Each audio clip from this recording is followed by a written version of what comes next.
Welcome back to the Bethany Sports Beat. Don Westfall, Director of Athletics here. We're going to talk about baseball for a few moments with Ryan Kragh. Already almost halfway through the season. It's gone kind of fast. The Arizona trip behind you, and you've just one weekend with conference play taken care of, and you swept both games up at Northland.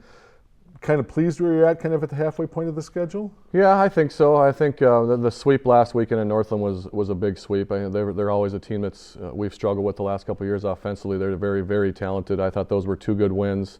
Overall, I think we were talking to the staff today. I think we've won 8 of our last 10 games, so I think that's nice. We didn't start out real well, and I think with some of the injuries we've had offensively, I guess I'd be pretty pleased with where we're at right now. You talk about injuries, and 2 of your key players, Nick Caldine and Drew Quam, guys that you really counted on and gave you a lot of punch last year, they're not in the lineup right now. No, and I don't think a lot of people realize, and I've talked to a lot of different coaches throughout the league and the country about it. I mean, you're talking about 2 guys that had probably a combined 15 home runs last year, hit well over 330, both of them, both leaders, both hitting the 3-4 spot for us.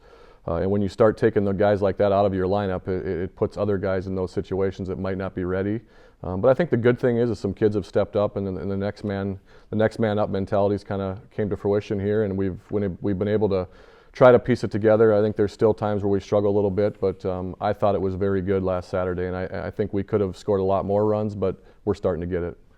Talk about maybe a couple of the players. Obviously, a couple new players who've made a difference already on the team this year, but then also some of those returners who, they've taken on more of a leadership role and have kind of, to some degree, tried to replace those 2 guys in the lineup. Yeah, I mean, I think the first one that comes to mind for me is Brandon Olson, which I wouldn't be surprised if he gets National Player of the Week this week. I mean, the kid had 17 strikeouts on Saturday, also went 4 for 5 at the plate with, I think, 4 runs scored and 5 RBI.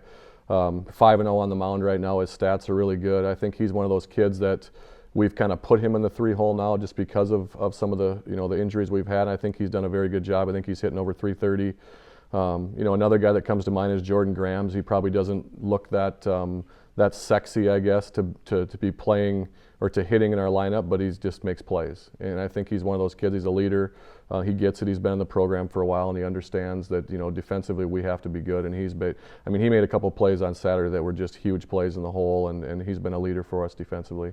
Otherwise, Danny Nealon, another guy that's not really doing much offensively, but great behind the plate. I mean, the kid got hit in the neck, he got hit in the foot, he got hit in the thumb on Saturday, and he just keeps on competing. And so, and then those guys are all captains for us. So I think if we can just keep those guys, leading us, I think we're going to be in a good situation. 2 guys that are new to the program, John Brown, Walker Lindy. Are you surprised with how quickly they've made some big contributions to the team? No. I mean, those guys when we recruited them, we knew they're going to be impact guys. I mean, that's the one thing that we've been able to do here the last 10 years is get junior college kids. And we kind of knew what we were getting. We've built a really good relationship with RCTC over there in Rochester, and I think we knew exactly what we were going to get, and we got it. I mean, John Brown's been a great center fielder for us, leadoff guy. Walker's got the ability to play short, third, second, outfield, hit in the middle of our lineup. And I think those are the type of kids that you want. If you look at those kids, they look like ball players, and they've been a huge part of what we're trying to do here. Big couple weeks coming up for you. Obviously, right now in the midst of the conference season, everything's big.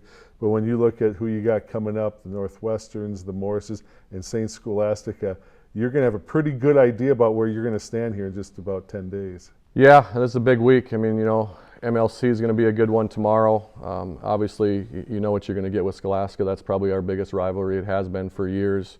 For us, it's going to be kind of hard, I think, for our kids to not look at that Scholastica game with our games tomorrow, but we're just trying to keep on telling them that tomorrow matters, and we're just trying to get to another win and hopefully get to 3-0 in the conference, and then hopefully 4-0, and we'll just kind of go from there. But we will definitely know a lot more here in the next 10 days of where we stand. I think, again, getting off to a 2-0 start and beating a very good Northland team was a good start.